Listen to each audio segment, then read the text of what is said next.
Hey family, thank you for tuning in today. If you're new here, my name is Shakira Ruth, owner and founder of Follow the Calling, which was created to encourage a relationship with Jesus Christ. And I do that by sharing my testimonies, blogs, sharing music recommendations that will uplift your spirit, and also through my faith-based apparel. So glad for you all to be joining me on today. So I just wanted to continue my conversation about prayer because I just had a thought or I don't know, a theory that came to my mind earlier today. And I was like, this sounds a little, but it makes sense. So what I'm referring to is prayer has to go hand in hand with your belief in what you're praying about, right? It doesn't make any sense to pray about something that you absolutely don't even believe will actually happen. What's the point in praying if your belief is not going to match up with it? Your faith has to match up with it, right? So I was thinking, your faith and your belief in your prayer sometimes has to be to the point of being irresponsible with it, like just irresponsible. And I know some of you may be looking like, what? But I'm going somewhere with this. So when I say that, it is because you have to just release sometimes so much of a grasp on whatever it is that you're praying about. Some things are partly in your control, but you're praying to God because you're like, hey, please help me out here, right? But sometimes if you're like me and you're used to doing everything yourself, and having some kind of plan, some kind of process, some kind of goals, some kind of just like some step-by-step ways to obtain whatever it is that you're trying to get, you're not really used to kind of just letting the reins go for it to just happen. Because to me, and I'm trying to unlearn this, but that's how it felt to me for a long time, like just being irresponsible. Like, okay, I don't want to just pray for something, and so what am I going to do? Am I going to not do anything? So don't get confused here. I am absolutely not telling you to pray and just chill and do nothing. That's not what I'm saying. What I'm saying is the belief and the faith that you have in that prayer should make you feel so comfortable to just let go. They have those little scenarios, I think, like in some therapy classes, or if you've seen it on TV, and they will use the example of trying to get you to have trust, right? So in having trust, you are to just fall back and then have whoever it is behind you catch you, right? Which always seems to be a hard thing for people to do, because you're thinking, okay, what if they don't catch me? What if I fall? What if they slip and fall? It takes some trust to just fall back without a care in the world, but you are trusting that the person behind you has your back. That is what we have to do when we pray to God for things. We have to trust Him that not only will He have our back and our front, but we know that He has the best intentions for us. We know that He loves us and cares for us so much that He's gonna make sure that we're good if it's within His will. We always have to add that little asterisk there, if it's within His will, because people might be praying to hit the lottery, to be millionaires, and it might not be in God's will for you to actually be a millionaire. But that's a whole nother video, right? So one example of how God had to show me over the years, and it started with when I met my husband. And this was 2006. Well, we met in 2015, but we got married in 2016. But during that whole process, his faith level was up here in his prayer life, and mine was kind of down here. So as you can imagine, that was Hey like guys, a I little know bit you're of a enjoying this struggle. video, but I just had to interrupt you really quickly to let you know about this free prayer guide that I created just for you. It's called the Healing and Strength Prayer Guide. Click the link below and it is all yours just within a few minutes. The prayer guide includes 6 principal prayers, a bonus principle that you can use to customize, and it is all for you for free. Again, click the link below and it's all yours in the next few minutes. And let's get back to the video. And I did not want to be the partner that comes in the situation that is, kind of bringing him down. I want to be equally yoked with him, right? So, but I have to have understanding. I'm not coming in the door, purposely trying to just be like polar opposite of him, but things have to make sense. So it took a lot of praying and just developing myself spiritually, which I'm still developing myself spiritually. And you guys are coming along on the journey with me. But so it took a lot to try to just grow from where I was. And one pivotal moment was when we decided to have a wedding, which I did not want to have a wedding. I had been previously married. We didn't have a wedding, we just had like a ceremony on the beach.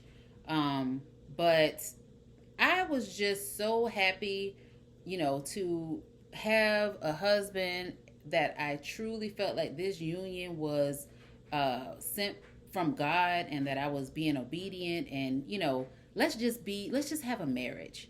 I didn't really want that, but anyway, he wanted a wedding. He prayed to have a wedding, and that was kind of a okay. I'm just gonna go with it because I didn't want to cheat him out of something that he really wanted to do, and this was his first marriage. So anyway, one of the main topics that came up between us was, how are we going to pay for this wedding? So in my eyes, I'm like, okay, he absolutely doesn't know how much a wedding costs. I know how much weddings can cost. Of course, there's a range depending on, what you're trying to do, but he doesn't know. So God had to show me that, okay, I'm going to show you what kind of God I am. I'm going to show you what I can do. So while you're sitting here with your numbers and your calculations and your expert, advice, because you've been married before and you know people that have been married, God literally shut my mouth, because within just a couple of months, I think like 4 months, we were able to get up all of the money for the wedding. The total cost was around $10,000. And to this day, I'm like, okay, this was nothing but God. Like, God showed up and he proved himself, which he doesn't have to do, but he did.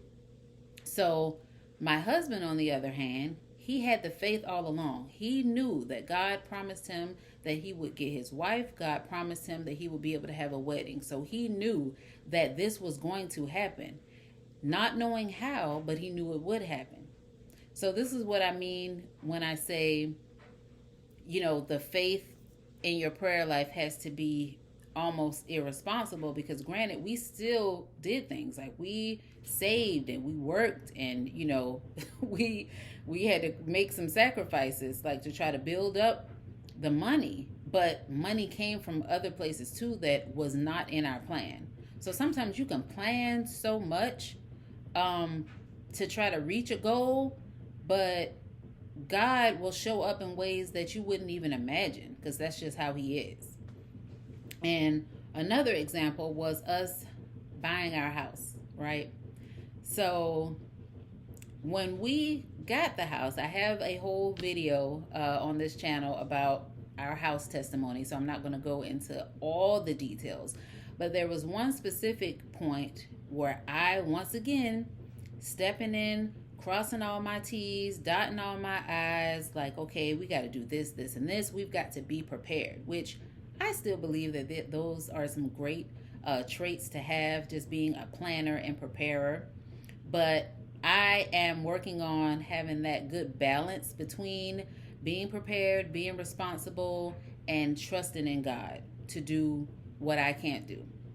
So I'm getting there. I've improved a lot. So anyway, we were to the point where our lease was about to be up at our townhouse that we were renting, and we had not locked in on our house yet. I'm trying to think, did we even find the house yet? I don't even think we found a house yet at that point. So I was like, okay, we're definitely not gonna be closed on a house by the time this lease is up. So what we're gonna do is we're gonna go and get a hotel, one of those extended stay hotels. We're gonna put all our furniture in storage, and we're gonna stay at the extended stay until we close on our house. Like, we'll just sacrifice. We'll just kind of be cramped up in there. I have 2 kids, and my son, I had already planned out that he was going to go stay with his father, and this is what we were going to do, right? Like, I'm literally calling around, getting weekly rates from hotels, because I just felt like this is what has to happen, and we're just going to prepare for it. But once again, God showed me that I have already promised you guys that you were going to get your house, and it didn't happen when we thought that it was going to happen. But when it did, everything lined up the way it was supposed to. That is another way that God is involved, is when things line up. Sometimes God is, he works in, like they say, mysterious ways. So sometimes he'll show up and it'll seem like, it's not gonna work, but then, he'll work something out for you just to show that this was God, for him to get all the glory. And then sometimes everything just lines up. So that shows you that you didn't do anything, or that the enemy can't come in and try to ruin this thing or destroy what I have promised you, because I'm making everything line up, because it's in my will, and this is what's going to happen for you. So when that happened, I was like, oh my gosh, like the notebook that I had with all of these notes and all these phone calls that I made, like I really was just willing to sacrifice, and my whole family, we were just going to make that sacrifice, until we closed on our house. But God came through in a major way. So that's just 2 examples. I could go on and on and on. And I'm sure some of you may have some examples as well of God just showing up and showing out, and you just believing in him. And basically there was nothing that you could have even done to contribute to what he's doing for you. You may have tried, but it was all God. If you have any experiences like that, feel free to share that in the comments. This channel is all about glorifying God, glorifying his works in our lives, so that the people can know that he is real. So don't forget to do that if you feel comfortable. But yeah, so I also wanted to read a verse, and this is from Habakkuk chapter 2. I'm going to start with verse 2 through 4. And it reads, and it's a familiar verses. And the Lord answered me and said, write the vision and make it plain upon tables, that he may run that readeth. For the vision is yet for an appointed time, but at the end it shall speak and not lie. Though it tarry, wait for it, because it will surely come. It will not tarry. Behold, his soul which is lifted up is not upright in him, but the just shall live by his faith. That is very, very powerful. I definitely recommend reading that over and over, meditating on it. I still meditate on it just to encourage myself that I have to live by faith, because there are some things that I don't know how they're going to turn out. Or, I've been praying and asking God to work this out or to work that out, and sometimes it doesn't look like it's going to be worked out. But we have to just believe, because at the tail end, at the final hour, God tends to show up, because he loves us and he cares for us, and that's how he operates. So even though it may seem like you are being irresponsible, that you are just being like a child believing in magic, sometimes that's how it feels to me. It's like, you seem like a child believing in Santa Claus, you know, but that's what it's like. That's what we should be like when we believe and trust in God. Like, we just have to just let go. Let go, let God, have faith in Him, trust in Him, no matter what it looks like, and He will come through for us. I encourage you guys to introduce that type of faith into your prayer life, and I promise you, you will start to see major changes just in how you pray and just how you go about your day. Because when you pray with such conviction and such belief, it'll change your mindset, and like the worry starts to peel away. It starts to fall away. So that was what I had for you guys today. Don't forget to like this video, subscribe to my channel if you have not already. And until next time, check you guys later. Bye.